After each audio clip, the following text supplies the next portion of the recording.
अच्छा, ये आर्टिकल करना है हमें, नहीं तो ये फिर से रह जाएगा। एक important update, O2 IAS academy में आपको वन स्टॉप सॉल्यूशन मिल जाएगा आपकी यूपीएससी प्रिपरेशन के लिए। अगर आप स्टेट एग्जाम के लिए भी प्रिपेयर कर रहे हो तो इंटीग्रेटेड कोर्सेज भी अवेलेबल हैं। करंट अफेयर्स बहुत वास्ट होते हैं, तो उनको सिंप्लीफाइड और स्ट्रक्चर्ड मैनर में पढ़ने के लिए करंट अफेयर्स का कोर्स भी अवेलेबल है एट कॉस्ट ऑफ 5,000 रुपीज। इसमें आपको लेक्चर्स के अलावा प्रिंटेबल कंपाइलेशन मिल जाती है वीकली एंड मंथली बेसिस पर। 6 महीने के एंड में टॉपिक वाइज कंपाइलेशन मिलती है। नंबर 2 इज आपका वीकली टेस्ट होता है और इससे आपका मेंस वाला पार्ट स्ट्रेंथन होता है बिकॉज आपको शीट भी इवेलुएट करके दी जाती है। नंबर 3 इज वेडनेसडे को स्पेशल क्लास रहती है। अगर इन केस आपने मई 2027 को टारगेट करा है और जनवरी टू मई वाला जो करंट अफेयर्स था वो स्किप कर दिया है, तो टॉपिक वाइज रिवीजन वहां पे करवाया जा रहा है। एंड नंबर 4 इज इसमें मंथली मेंटरशिप सेशन भी आपको प्रोवाइड किया जाएगा। इसी के साथ आप टेलीग्राम से जो पीपीटी की पीडीएफ फॉर्म होती है उसको भी डाउनलोड कर सकते हो, पर यहाँ पे सिर्फ इंग्लिश मीडियम में ही अवेलेबल होगी। एंड कोर्स में हिंदी एंड इंग्लिश दोनों ही कंपाइलेशन है। इंस्टाग्राम के ऊपर आप मुझे कनेक्ट कर सकते हैं, कोई भी क्वेरी है, और इस नंबर के ऊपर आप कांटेक्ट कर सकते हो। एंड ये स्पाइसेस को लेके हमारे जो मसाले होते हैं उनकी बात यहाँ पे करी गई है।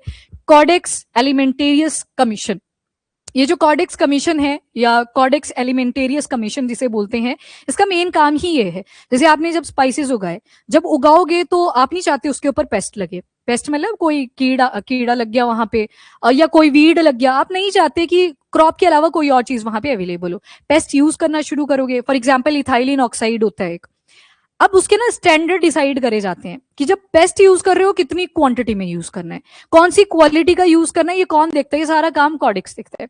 अब इंडिया की अगर बात करें तो मसालों के लिए हम बहुत पहले से जाने जाते हैं, कॉलोनी बन गए एक टाइम पे ब्रिटिशर्स के अंडर बिकॉज ऑफ मसाले। यहाँ पे खरीदे 10 रुपए के, वहां पे बेचे 100 रुपए के। उन्होंने देखा मजा ही आ गया ट्रेड करने का, इंटरेस्ट जाग गया, लालच जाग गया, और लालच जब आता है तो फिर कुछ भी आपसे करवाता है। तो यहाँ पे क्या हुआ कि इंडिया के अंदर जो स्पाइसेस की ग्रोथ है वो पहले से चलती आ रही है, पर आज जो अपडेट है वो किस चीज को लेके है, 3 ग्लोबल स्टैंडर्ड सेट करे गए हैं फॉर स्पाइसेस। मतलब 3 स्पाइसेस हैं, 3 मसालों की बात करी गई है। आइसक्रीम खाते हो, कौन कौन से फ्लेवर की खाते हो? Chocolate, butterscotch. अच्छा, ये बटर स्कॉच और वनीला डिफरेंट होते हैं? हाँ, तो बस वनीला याद रखना यहाँ से। वनीला को भी आप इसी में काउंट करते हो। पहले एक टाइम पे बोर्ड अलग हुआ करता था, पर अब कॉडेक्स इसको कलेक्टिवली देखता है। तो एक तो वनीला आ गया। इलायची भी देखी होगी आपने, तो एक इलायची की यहाँ पे हम बात करेंगे। कोरिएंडर, तड़का कैसे लगाओगे बिना धनिए के, तो कोरिएंडर आपको चाहिए। 3 स्पाइसेस हैं जिनके ऊपर फोकस करा गया, यानी कि जब भी कोई मीटिंग होगी कि कैसे हम इनकी स्टैंडर्ड क्वालिटी को मेंटेन कर सकते हैं, तो इस बार 3 मसाले फोकस करें सबसे पहले। और इंडिया को चेयर कर रहा है इस बार मीट को। को चेयर का मतलब है चेयर पे कोई और बैठा है, हम को चेयर पे बैठे हैं, साइड वाली चेयर के ऊपर। एक बड़ी सी चेयर है, एक छोटी चेयर है। छोटी वाली पे इंडिया है, तो बड़ी चेयर पे कौन है? European union. इस बार उनको सीट दी गई है। तो जितनी भी मीटिंग्स होंगी, रेगुलेशंस होंगी, रूल्स बनाए जाएंगे विद रिस्पेक्ट टू ये जो 3 मसाले यहाँ पे बोले गए हैं, तो वहां पे इंडिया भी को चेयर करेगा। एंड ध्यान रखना, ये जो मीटिंग है ये इलेक्ट्रॉनिक वर्किंग ग्रुप में काउंट होगी। वर्किंग ग्रुप जो काम कर रहे हैं, इलेक्ट्रॉनिक मतलब ऑनलाइन मोड में होगा। जैसे अभी ऑनलाइन भी बैठे हैं, ऑफलाइन भी बैठे हैं, तो ऑनलाइन मोड में सारे काम करेंगे। एंड मेन फोकस क्या रहेगा कि स्टैंडर्ड मेंटेन करने हैं, क्वालिटी मेंटेन करनी है, कितना पेस्टिसाइड आप यूज करेंगे, कितना वीडिसाइड यूज करेंगे जब भी ये क्रॉप ग्रो करवाई जाएगी। कई बार आपको पता होगा कि पेस्टिसाइड ऐड भी करने पड़ते हैं आपके पास जब आउटपुट निकल के आती है, ताकि उसमें कीड़ा वगैरह ना लगे। एक गुडरा होता है छोटा सा, आपकी साइड क्या बोलते हैं उसको?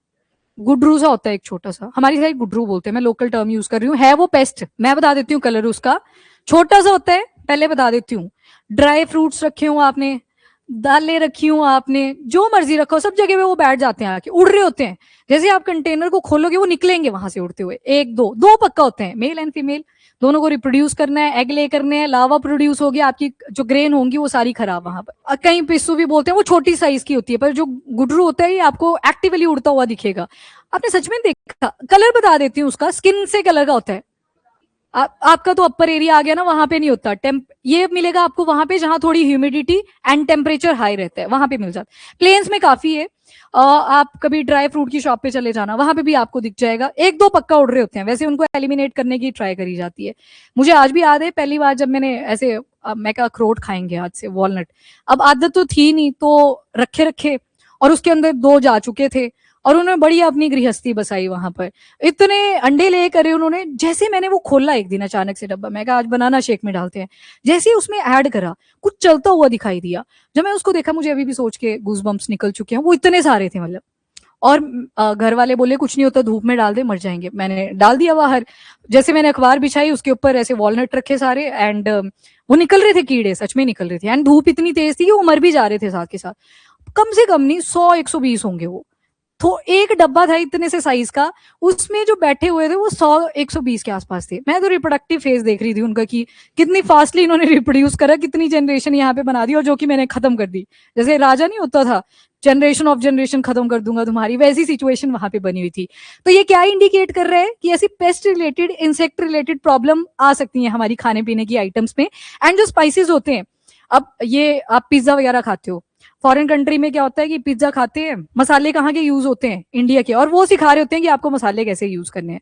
प्रोड्यूसर कौन है, इंडिया, और इंडिया को बताते हैं स्पाइसेस आपने कैसे खाने हैं, मसाले कैसे खाने हैं। कौन सा ये लार्वे वगैरह खा लेना, तल के चींटियां खा लेते हैं तो तुम लार्वे खा लेना, क्या ही जा रहा है। एक्स्ट्रा प्रोटीन का सोर्स मिल जाएगा, इतने बढ़िया वॉलनट खाए हुए हैं तो सोर्स तो मिलेगा ही। नॉन वेज को तो मैं इतना बोलूंगी, कहीं क्या होता है ना, नॉन वेजिटेरियन है पर चाय के अंदर ना चीनी गिर गई या मक्खी गिर गई तो ऐसे नाक उठाएंगे कि पता नहीं क्या हो गया। चिकन जब तुमने खाया, तुम्हें क्या लगता है उसके अंदर वेस्ट मटेरियल नहीं था? कहीं खाते हैं उनको भी, चाइना में चले जाओ वहां पे खाते हैं। सुनो, उसकी एक्सट्रैक्शन भी करी जाती, अच्छा चंडीगढ़ में भी आ गया ये लो, पता है उसकी एक्सट्रैक्शन होती है, निकाला जाता है और उसको सेल आउट भी करा जाता है। वेस्ट तो रह ही गया ना, वेस्ट तो वेस्ट ही होता है, यूरिक एसिड हो या यूरिया हो, खाया तो तुमने नॉन वेजिटेरियन ने। पर मुझे वो, मैं कंसर्निंग बता रही हूँ कि चींटी आ जाए तो चींटी हटा के नहीं खा पी पाएंगे चीजों को या खा पाएंगे। मक्खी आ गई, मक्खी को नहीं हटा पाएंगे, ये ज्यादा डिजीज कॉज करता है। तब तो जब चिकन्स में बीमारियां फैलती हैं वो सारे खत्म करने पड़ते हैं। सोचो ज्यादा डिजीज कॉजिंग कौन है। मक्खी की तो चलो फेवरेट स्पॉट ही बहुत डेंजरस जगह है, तो उसकी वो प्रेफरेबल चॉइस है। एक तरफ फिकल मैटर है, एक तरफ बर्फी का पीस है, पहले मक्खी फिकल मैटर पे जाती है, फिर बर्फी को खाएगी कि मिठा तो लास्ट में खाना है। अब मेरे ख्याल से कोडेक्स एलिमेंटेरियस कमीशन आपको नहीं भूलेगा। आपने क्या देखा, जितने भी ये स्पाइसेस होते हैं उसमें कोई पेस्ट रिलेटेड प्रॉब्लम नहीं आनी चाहिए। अब तुम कोडेक्स एलिमेंटेरियस कमीशन नहीं भूलोगे। स्पाइसेस से रिलेटेड स्पाइसेस बोर्ड के ऊपर सवाल आ चुके हैं, हेडक्वार्टर बेस्ड, एंड मेंस के अंदर स्पाइसेस स्पेसिफिक अगर कोई क्वेश्चन आता है कि इंडिया में कौन इन स्टैंडर्ड्स को मेंटेन करता है, बॉडी का नाम, एंड सेकंड ग्लोबल लेवल पे कौन मेंटेन करता है, तो तुमने नाम देख ही लिया, दैट इज कॉडेक्स। कॉडेक्स भी लिख दोगे चल जाएगा। एलिमेंटेरियस भूल भी गए, छोड़ देना, कमीशन तो लिख ही सकते हो, कॉडेक्स कमीशन, पर वो जो बाकी की स्टोरी थी वो नहीं लिखनी है तुमने, बस एक ही वर्ड लिखना है, वो है पेस्ट हो गया, या जब क्रॉप को ग्रो करवा रहे थे तो हर्बिसाइड वगैरह आप यूज करते हैं, उनका मेंशन कर सकते हो। तो तीन जो स्टैंडर्डाइज प्रोडक्ट्स हैं वो कौन कौन सी, एक तो लार्ज कार्डेमम आ गया, ये कौन से वाली इलायची होगी वैसे, वो जो ब्लैक वाली होती है, ठीक है, वो आ जाएगी, एंड एक कोरिएंडर आ जाएगा, एंड एक वनीला आ गया। तो ये बहुत सारे फ्लेवर्स के अंदर मटेरियल की फॉर्म में यूज करा जाता है। इवन जो आप प्रोटीन वगैरह परचेज करते हो, अगर कोई बॉडी बिल्डिंग में इन्वॉल्व है तो वहां पे भी वनीला फ्लेवर आता है। तो मतलब ऐसा जरूरी नहीं है कि आइसक्रीम में डलता है, आजकल मल्टीपल चीजों के अंदर ये फ्लेवर्स ऐड करे जाते हैं। स्पाइसेस का काम ही क्या होता है, ये एनहांसर की तरह एक्ट करते हैं, आपके जो फूड आइटम्स है उनको और ज्यादा टेस्टी बना देते हैं। न्यूट्रिशनली तो इंपॉर्टेंट हर चीज है, जितनी भी खाने की चीजें हैं।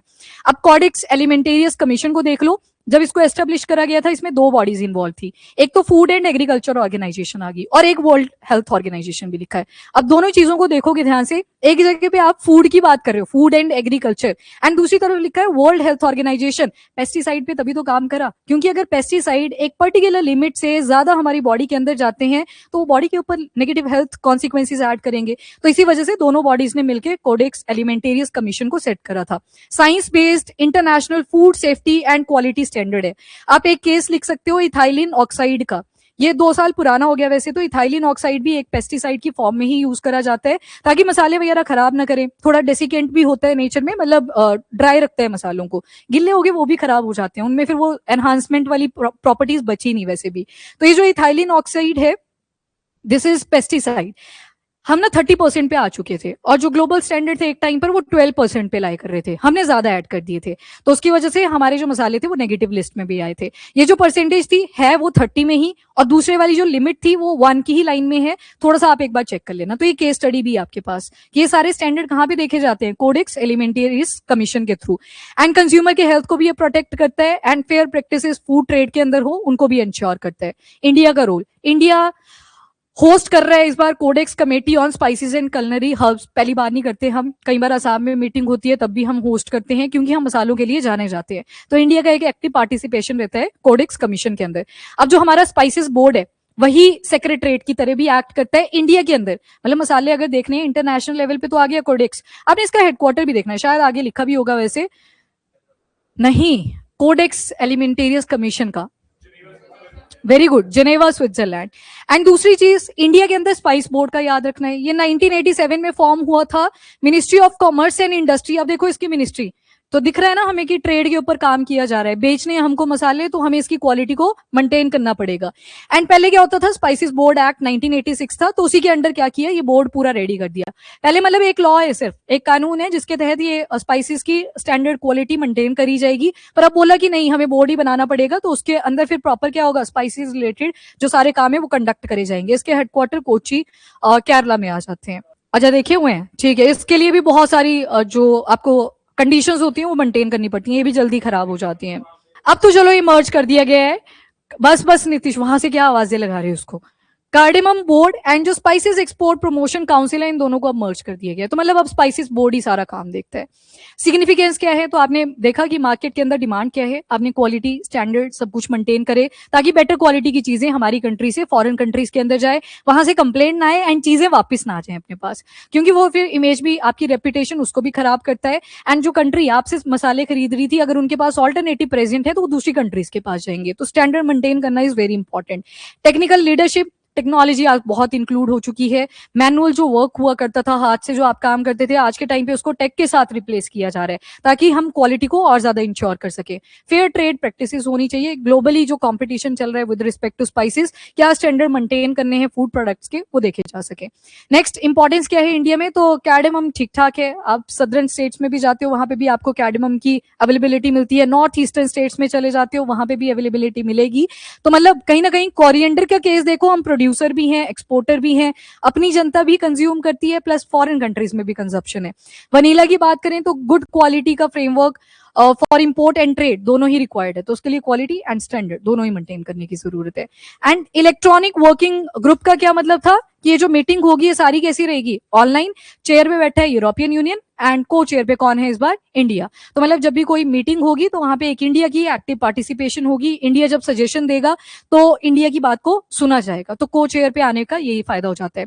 अच्छा मुझे एक एग्जाम्पल देना है एक ऑर्गेनाइजेशन का जिसमें हमारी इंडिया से ही वाइस प्रेसिडेंट की कुर्सी पे अब बैठे हुए हैं, मिनिस्ट्री ऑफ कल्चर में है वो सेक्रेटरी, तो FATF में आंसर ही बोल दिया, फाइनेंशियल एक्शन टास्क फोर्स, अब तो निकल ही गया, आंसर ही हो गया। चलो ठीक है, ये याद रखिएगा, थोड़ी सी इसकी हमने फैक्चुअल इन्फो देखी।